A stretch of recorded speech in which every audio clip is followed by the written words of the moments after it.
When you're dealing with a broad expanded universe like Star Wars has, discussions of what is or isn't canon come up a lot. I'd been meaning to do a video talking about when definitions of canon are or aren't useful, and spoiler alert, you shouldn't care that much about them, but unfortunately it's something really stupid that's making me bring it up now. I'll spare you the details because it is incredibly dumb, but the crux of it is that someone who hates the sequels posted something really dumb about Mara and Rey, and then someone who was trying to defend them posted something really dumb in response about how Mara was never a canon because she was just the result of licensing and George didn't like her. As if that has any practical bearing on anything at all. George's thoughts on specific characters or elements of the expanded universe, including legends or even elements of new canon, evolved a lot, and trying to pin them down in one neat box is mostly an exercise in cherry picking. But ultimately, when you're engaging with an expanded universe, either expanded universe, whether it's legends or canon, or another franchise entirely, it really shouldn't ultimately matter. Even strictly from the perspective of whether things are canon, I don't think it's a super useful thing to know. The work still got published, so to the end user, what's the difference? Really, there's a few ways to think about canon. Fundamentally, it's the set of authoritative or quote-unquote true works in a body, originally meaning from the biblical canon, but applying here to pretty much any fictional world as well. It's basically saying what is or isn't true within Star Wars. When it does come to fictional universes, the rights holder is typically who you'd think of as the default determiner of what's canon or not. After all, they're the ones who get to tell anyone what they can or can't publish or produce, and I think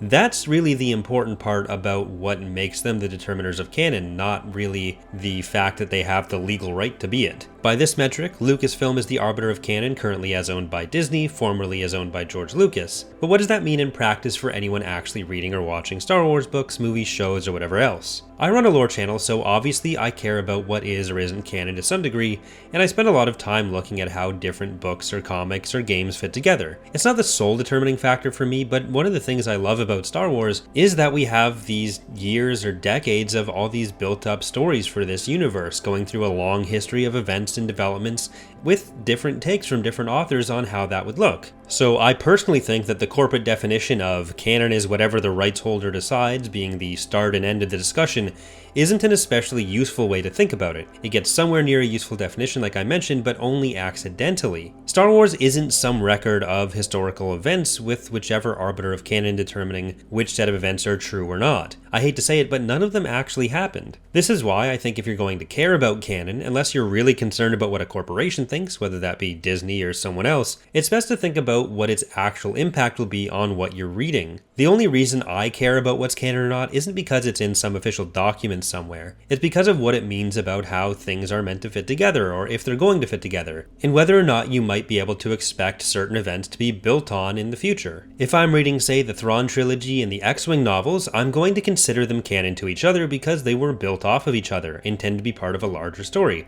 whether that story is part of the official one being continued or not. You can even look at this the same way with fan fiction. If you're reading fan fiction, you're going to consider that fan fiction canon to itself, and whatever it's fan fiction of, probably canon to that fan fiction, even if you're not going to expect that fan fiction to be included in future iterations of the official work. Even if you want to call the rest of the original expanded universe licensed fan fiction to dunk on it for whatever reason, with some weird distinction saying that the stuff published now somehow isn't within that same category, fine, I guess, but that still gets to the idea that this is, in my opinion, the only really useful definition of the word canon. Obviously, Star Wars is and has always kind of been an eclectic mix of different people's work, so nothing fits together perfectly, not even just Lucas's own work. But it's more of a rule of thumb, and that's kind of the whole point. If Lucasfilm 10 years ago, or Disney now, were to say Legends still exist, but X-Wing the Back to War never actually happened in Legends and isn't part of the same canon as the Thrawn trilogy, my response would be, so what? It wouldn't mean I'd read it any less or any differently. Plenty of things within the expanded universe did go through varying amounts of retcons or labels, but the only things that would change with that is how much you'd expect to see it reflected in future work. It's not like it would now mean that somehow the Back to War hadn't taken into account the Thrawn trilogy when it was being made, or that other stuff after it like the NJO hadn't taken it into account when it was being made. Above anything else though, the key is to find what you enjoy and enjoy it on your own terms. But just as importantly, don't try to take that away from other people. If you like Legends, enjoy Legends. If you like canon, enjoy canon. But don't try to undermine other people's ability to enjoy the other one. Next time you find yourself asking whether George liked Mara, or whether he liked Thrawn, or whether he thought Palpatine should have been brought back for any reason beyond, hey, it'd be kind of interesting to see what he thought, ask yourself instead, who the hell cares?